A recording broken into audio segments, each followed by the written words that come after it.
नमस्कार विद्यार्थी मित्रांनो, Mpsc IQ मध्ये तुमचं सर्वांचं स्वागत आहे. मित्रांनो, आज आपण इतिहास, भूगोल, विज्ञान या 3 विषयावरील महत्त्वपूर्ण प्रश्नसंच एकत्र आणलेला आहे. 10 महत्त्वपूर्ण क्वेश्चन आहेत. आपण क्वेश्चन आणि आन्सर काही महत्त्वाच्या प्रश्नावरील स्पष्टीकरण सुद्धा पाहणार आहोत. चला तर पाहूया.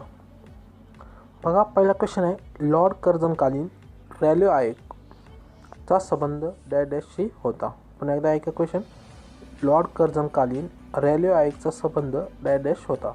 पर्याय बघा, पहिलं प्राथमिक शिक्षणाशी, दुसरं माध्यमिक शिक्षणाशी, तिसरं उच्च शिक्षणाशी, चौथा आहे दुष्काळाशी. त्याचा आन्सर मित्रांनो ते आहे उच्च शिक्षणाशी. तर रेल्वे आयोग लॉर्ड कर्झनने नेमलेला होता. 1902 साली रेल्वे कमिशन नेमलेला होता. त्याची जे आलं ते बघा 27 जानेवारी 1902 मध्ये हे आलं होतं. त्यानंतर त्याचं रिकमेंडेशन असं होतं की जे भारतातील जी युनिव्हर्सिटी बघा यांच्याबद्दल जी इम्प्रूव्हमेंट आहे किंवा त्याची संपूर्ण माहिती याच्यासाठी हा आयोग नेमला होता. आत्तापर्यंत शिक्षणासंबंधी अनेक आयोग नेमले होते बघा. चार्ल्स वुड्स आलता, हंटर कमिशन आलतं, रॅले आलतं, सॅडलर आलतं, नंतर हार्टोक आलतं, नंतर सर्जंट आयोगसुद्धा आले होते बघा. या उजव्या साईडला चार्ट दिलेला आहे. तर बघा, जे रॅले कमिशन नेमलं होतं ते उच्च शिक्षणाशी नेमलं होतं. त्यामध्ये भारतातला एकमेव व्यक्ती होता ते म्हणजे सय्यद हुसेन बेलग्रामी. महत्त्वपूर्ण ध्यान ठेवा, क्वेश्चन बनू शकतात की रेल्वे कमिशन भारतातील एकमेव प्रतिनिधी कोण होता, तर सय्यद हुसेन बेलग्रामी. त्यानंतर दुसरा क्वेश्चन पहा. इसवी सन 1848च्या काळात अनेक संस्थांनी कोणी खालसा केली. पर्याय बघा, पहिले लॉर्ड रिपन, दुसरं लॉर्ड विल्यम बेटिंग, तिसरं लॉर्ड कॉर्नवालिस, चौथा आहे लॉर्ड डलहौसी. आन्सर मित्रांनो ते लॉर्ड डलहौसी. तर डलहौसी काळात अनेक संस्थांना अवैध वगैरे काय झाले खालसा केली. त्यानंतर यांनी भरपूर अशा सुधारणा केल्या. याच्याच काळात चार्ल्स वुड्स खलितासुद्धा आला होता. यांनी रेल्वे किंवा डाक व्यवस्थासुद्धा केली होती. रेल्वे तार व्यवस्थासुद्धा आपण त्याला टेलिग्रामसुद्धा म्हणतो, ती व्यवस्थासुद्धा यांनीच केली होती. जे भारताची बघा पहिली ट्रेन चालू झाली 1853मध्ये याच्याच काळामध्ये झाली. तर लॉर्ड डलहौसीचं तसं पाहिलं तर भारतात अनेक योगदान आहे. त्यानंतर पहा तिसरा क्वेश्चन. स्वतंत्र मजूर पक्षाची स्थापना कोणी केली. पर्याय बघा, पहिले मेघाजी लोखंडे, दुसरा आहे श्रीपाद अमृत डांगे, तिसरा आहे महात्मा फुले, चौथा आहे डॉक्टर बाबासाहेब आंबेडकर. तर आन्सर आहे मित्रांनो याचं डॉक्टर बाबासाहेब आंबेडकर यांनी काय केलं, स्वतंत्र मजूर पक्षाची स्थापना केली होती.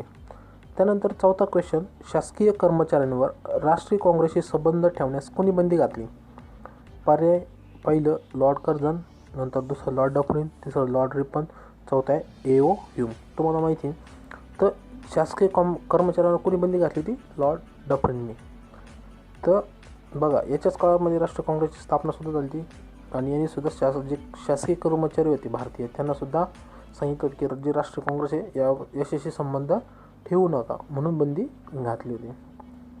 त्यानंतर बघा पाचवा क्वेश्चन हा राज्यशास्त्र, संविधान आणि राष्ट्रपती निवडणूक संबंधी आहे. राष्ट्रपती निवडणूक संबंधी निर्माण झालेल्या सर्व शंका व तक्रारीचा निकाल कोणत्या ठिकाणी लावला जातो. तर बघा, पर्याय पहिलं उच्च न्यायालय, दुसरं सर्वोच्च न्यायालय, तिसरं निवडणूक आयोग, चौथं आहे राज्य निवडणूक आयोग. तो याचं जे उत्तर आहे मित्रांनो ते 2 नंबरचं सर्वोच्च न्यायालय. तर सर्वोच्च न्यायालय राष्ट्रपती संबंधी जी निवडणूक आहे बघा याचं काय कोणतीही शंका किंवा तक्रारी असतील तर याचा निकाल लावला जातो. ते निवडणूक आयोग लावित नाही, हे लक्षात ठेवा. त्यानंतर 6वा क्वेश्चन. काश्मीरचा राजा हरिसिंग याने औपचारिकपणे भारतात विलीन होण्याचा निर्णय कोणत्या दिवशी घेतला. हे थोडासा अवघड होईल तुम्हाला मित्रांनो. बघा, पहिलं पर्याय 22 ऑक्टोबर 1947, दुसरं आहे 17 ऑक्टोबर 1948, तिसरं आहे 13 सप्टेंबर 1948, चौथा आहे 26 ऑक्टोबर 1947.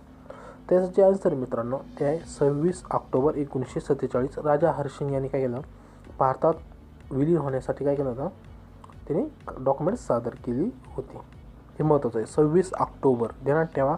2 ऑक्टोबर जरी ध्यानात ठेवलं तुम्ही महात्मा गांधी जयंती, त्यानंतर 24 दिवस असं लक्षात, ऑक्टोबर महिना जरी ध्यानात ठेवलं तुम्ही 24 दिवस 26 असं जरी ध्यानात ठेवलं लक्षात राहून नाही. त्यानंतर बघा हा क्वेश्चन आहे विज्ञान जीवशास्त्र शरीरशास्त्राशी रिलेटेड आहे. खालीपैकी कोणत्या इंद्रियामध्ये पित्ताची निर्मिती होती. पर्याय पहिलं स्वादिपिंड, दुसरं लहान आतडे, तिसरं जठर, चौथं आहे यकृत. तर याचं जे उत्तर मित्रांनो ते आहे चौथं यकृत. यकृतमध्ये काय होतं, जे पित्त आहे ते काय होतं निर्माण होतं. 4 नंबरचा पर्याय. त्यानंतर बघा 8वा क्वेश्चन. विज्ञान रसायनशास्त्र या रिलेटेड आहे. आंबविण्याच्या प्रक्रियेत डॅश डॅश वायू तयार होतो. पर्याय बघा, पहिलं अमोनिया, दुसरं सल्फर डायऑक्साईड, तिसरं आहे कार्बन डायऑक्साईड, चौथं आहे कार्बन मोनॉक्साईड. याचं जे उत्तर आहे मित्रांनो ते आहे 3 नंबरचं, जे आहे कार्बन डायऑक्साईड. कार्बन डायऑक्साईड आंबवण्याच्या प्रक्रियेमध्ये किंवा याच्या वायूपासून वापरतात आंबवणे. तर अमोनिया तुम्हाला माहिती आहे, जे सर्दी वगैरे झाली त्याच्यासाठी तो वापरता केला जातो. सल्फर डायऑक्साईडसारखे अंड्यासारखा वास येतो. कार्बन मोनॉक्साईड तुम्ही बघितलं तर जे गाड्या वगैरे बघा याच्यातून धूर जो निघतो तो कार्बन मोनॉक्साईड आहे. आणि कार्बन डायऑक्साईड जो आपण श्वसन क्रियेत बाहेर टाकतो तो कार्बन डायऑक्साईड आहे. आणि हाच कार्बन डायऑक्साईड आंबवण्याच्या प्रक्रियेमध्ये ह्या वायूचा वापर करतात. त्यानंतर बघा 9वा क्वेश्चन, दातीवाऱ्याची खाडी खालीपैकी कोणत्या जिल्ह्यात आहे? पर्याय बघा, पहिलं रत्नागिरी, दुसरं रायगड, तिसरं आहे ठाणे, चौथं आहे पालघर. याचं जे उत्तर आहे मित्रांनो ते आहे पालघर. पालघरमध्ये दातीवाऱ्याची खाडी ही आहे. त्यानंतर शेवटचा क्वेश्चन पहा, चंपारण्यमधील शेतकऱ्यांचा लढा डॅश डॅशशी संबंधित होता. पर्याय पहिलं ऊस, दुसरं कापूस, तिसरं भात, चौथं नीळ. तर उत्तर आहे मित्रांनो ते आहे नीळ. हे क्वेश्चन सर्वांना माहीत असेल, रिव्हिजन म्हणून आपण हे सर्व क्वेश्चन घेतले आहेत मित्रांनो. आपण याच्यावर डिटेल असं डॉक्टर बाबासाहेब आंबेडकर झाले, नंतर चंपारण्य सत्याग्रह, यावर आपण स्पेसिफिक व्हिडिओ बनवलेला आहे. आपण परीक्षेच्या आधीसुद्धा तो परिपूर्ण जे राज्यसेवा येणार आहे त्याच्या आधीसुद्धा आपण परिपूर्ण हा व्हिडिओ बनवू, त्याच्यामुळे तुम्हाला समजण्यास सोपं होईल. तर मित्रांनो, आज जे छोटेसे आपण क्वेश्चन आणि आन्सर घेतले तुम्हाला कसे वाटले कमेंट करून सांगा. व्हिडिओ जर आवडला तर व्हिडिओला लाईक करा, आपल्या चॅनलला MPsciQ सबस्क्राईब करा. थँक्यू.